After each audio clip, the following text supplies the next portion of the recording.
आज शिक्षण मंत्री धर्मेंद्र प्रधान यांचा राजीनामा झाला। गल्लीपासून दिल्लीपर्यंत एकच चर्चा होती, शिक्षण मंत्री धर्मेंद्र प्रधान तुमच्या कालखंडात जर पेपर फुटत असतील तर तुम्ही त्या खुर्चीवर बसायचं नाही, तुम्ही राजीनामा द्या। आणि अखेर 1.5 महिन्यानंतर या शब्दाला या जनरेशन झेड यांचे जे विचार होते आणि आज त्यांनी तो राजीनामा दिलेला आहे। जनरेशन झेड लक्षात घ्या, केंद्रीय मंत्र्यांना सुद्धा पंतप्रधानांनी सांगितलेलं आहे की आपले जे काम रोज तुम्ही करताय, काय करताय ते सोशल मीडियावर टाका, इंस्टाग्राम उघडा आणि तुमच्या अकाउंटवर ते डेलीचे कामकाज कुठपर्यंत आलंय, काय आलंय, बऱ्याच गोष्टी सांगितलेल्या आहेत। ही ताकद आहे सोशल मीडियाची, ही ताकद आहे जनरेशन झेडची। अहो जनरेशन झेड काय, अल्फाची सुद्धा याच्यात ताकद दिसलेली आहे, हे लक्षात घ्या। भविष्य बदलणारी पिढी आहे, पण जनरेशन झेड लक्षात घेतलंय का तुम्ही? राजीनामा झाला, सगळं झालं, पण शिक्षण पद्धती जुनीच आहे, याच्यावर आपल्याला काम करणं गरजेचं आहे। कारण सरकारपासून ते सर्वसामान्य माणसापर्यंत आता सर्वांच्या हातात सोशल मीडियाची ताकद आहे, पण पुस्तकात काय आहे? पुस्तकात आहे तीच जुने विचार, तीच बुरसटलेली विचारसरणी, जुन्या एकदम सिस्टम्स आणि बरंच काही। ही गोष्ट तुम्ही लक्षात घेतली का? कारण सिलेबस बदलला पाहिजे, AI आलंय, नवीन टेक्नॉलॉजी पाहिजे, नवी दिशा, नवी शिक्षण पाहिजे। नोकरी मागत फिरणं आजपासून बंद करा। ही गोष्ट तुम्ही या प्रोटेस्टमधून तर शिकलाय का नाही? नसेल शिकला तर संपूर्ण 1.5 महिन्याचे व्हिडिओ काढा, तुम्हाला जो व्हिडिओ मिळेल तो बघा आणि तुमच्या लक्षात येईल एज्युकेशनने कसं माणसाला खाल्लं होतं। मुलं हे एक एनर्जी आहे आणि मुलं हे एक न्यूक्लिअर आहेत आणि हेच न्यूक्लिअर जर तुम्ही सिस्टममध्ये व्यवस्थित लहानपणापासून त्याला ट्रीट व्यवस्थित केलं नाही तर हे न्यूक्लिअर असे फुटतात।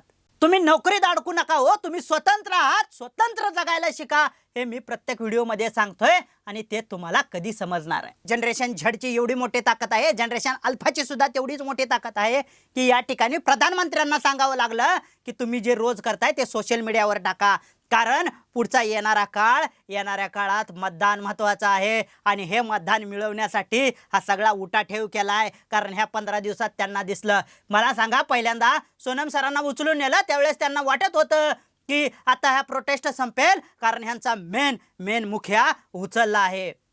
लक्षात येते का तुमच्या? त्यावेळेस जनजी निवांत पडून होता, जनजीने सरकारची मजा घ्यायला सुरुवात केली। ही गोष्ट तुमच्या लक्षात आले का? आणि जेव्हा कुठल्याच पद्धतीने आता लोक तक्षारे मारायला लागले तेव्हा त्यांच्या लक्षात आलं की आता खरंच काय खरं नाही। ही गोष्ट तुम्ही लक्षात घ्या, कारण आहे ना, हीच लोक आहेत 2014ला ज्यांनी, हीच लोक आहेत 2014 पासून ज्यांनी मोदींना फॉलो केलं, कारण यांच्या विचारांना फॉलो केलेले लोकच आज त्या जंतर मंतरवर होती।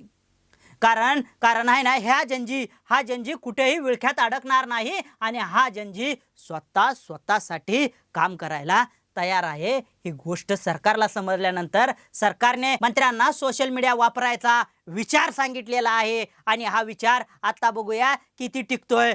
मित्रांनो, एक गोष्ट लक्षात आली का तुमच्या? सोशल मीडिया वापरताय, जग जाणताय, परंतु अजून त्याच नोकरी, जुना सिलेबस, शिक्षण व्यवस्था याच्यात अडकलाय। याच्यातून बाहेर पडणं तितकंच गरजेचं आहे।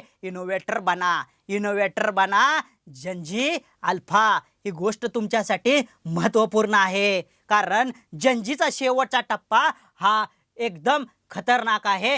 जनजीचा सुरुवातीचा टप्पा इतका खतरनाक नव्हता, तेवढा शेवटचा म्हणजे जनजीतले जे शेवटचे आहेत ते खतरनाकच आहेत। कारण जनरेशन झेडची ताकद तुम्ही मीम्समध्ये वगैरे बघितलेली आहे आणि या सगळ्या गोष्टीतून सरकारला समजलं आहे की इथे डाळ शिजणार नाही आणि इथे जर डाळ शिजवायची असेल तर जनजी सोबत राहावं लागेल आणि जनजी सोबत जर आपण नाही गेलो तर आपलं काम विचित्र होईल। ही गोष्ट सरकारच्या लक्षात आली आणि राजीनामा झाला। पण जनरेशन झेडला एक गोष्ट लक्षात ठेवा, तुम्ही आहे ना, तुम्ही स्वतः स्टेबल बना।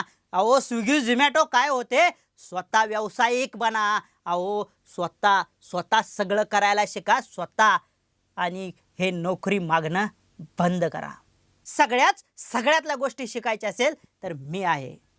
मी कोण आहे काय आहे हे सोशल मीडियावर सांगण्यापेक्षा तुम्ही या माझ्याशी कॉन्टॅक्ट करा आणि माझ्याशी कॉन्टॅक्ट करून समजून घ्या येणारा काळ, मुलांचं भविष्य किती विचित्र आहे, AI किती विचित्र आहे, येणाऱ्या काळात काय करायला पाहिजे, कसं करायला पाहिजे, एक गोल टार्गेट अचिव्हमेंट किती लवकर ॲक्सेप्ट करायला पाहिजे आणि हे ॲक्सेप्ट केलेली ताकद किती लवकर मार्केटपर्यंत पोचवायला पाहिजे हे तुमच्या लक्षात आलंय का? नसेल आलं तर खरंच कॉन्टॅक्ट करा. मला भारतामध्ये अशी लोक घडवायची आहेत की ती फक्त 100च असतील, पण उद्याचा भारत विश्वगुरु असेल. भारत हा राजकीय विश्वगुरु नको आहे. भारत हा सर्वसंपन्न विश्वगुरु पाहिजे. त्यासाठी जनरेशन झडला तयारी करावं लागेल. नवी दिशा, नवे शिक्षण पाहिजे, कौशल्य आधारित शिक्षण. अहो काय करायचंय कौशल्य आधारित शिक्षणाचं? अहो या पोरांना तुम्ही पहिल्यांदा कौशल्य शिकवा. हो कौशल्य शिकवा. तो स्वतः घडेल आणि तो स्वतः सांगेल मला या कौशल्यात मला काहीतरी करायचं आहे आणि या कौशल्यात त्याला करायचं आहे. तो स्वतः ठरवेल. तुम्ही काही ठरवू नका. फक्त तुम्ही काय करा माहिती आहे का? जुना सिलेबस बदला, पाठांतरावर भर देऊ नका, शिक्षणाचा ताण कमी करा, नोकरीवर लक्ष देऊ नका. विद्यार्थ्यांनो एक गोष्ट तुम्ही लक्षात घ्या. जनरेशन झेड असू द्या, अल्फा असू द्या किंवा कोणीही असू द्या, एक गोष्ट तुम्ही लक्षात घेतले का?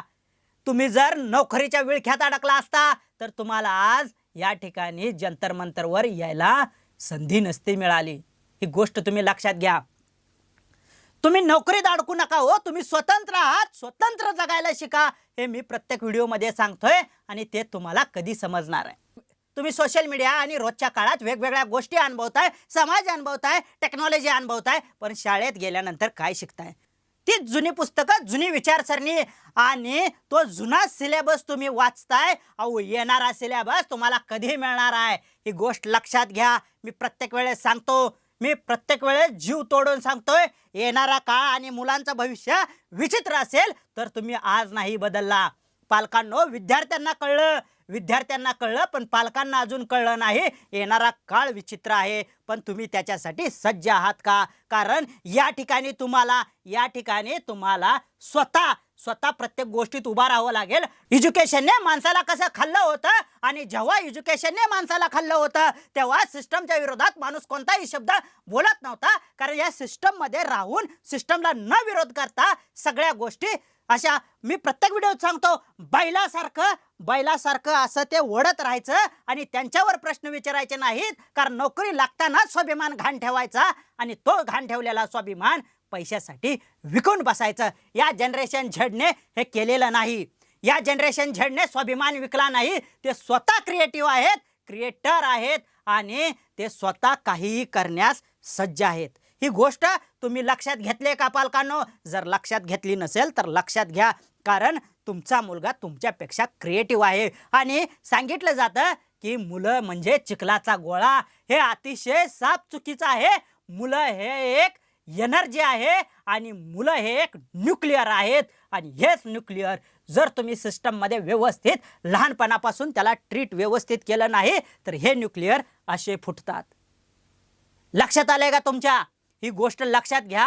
कारण या सिस्टममध्ये राहण्यासाठी हे लहानपणापासून जे बाळकडू दिलं जातंय शिक्षणाचं आणि ते चुकीच्या पद्धतीने शिकवलं जातंय याच्यावर हा पहिला आवाज उठलाय.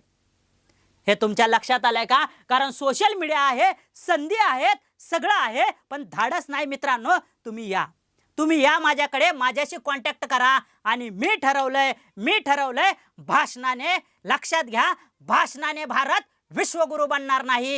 ही गोष्ट तुमच्या लक्षात आली आहे का?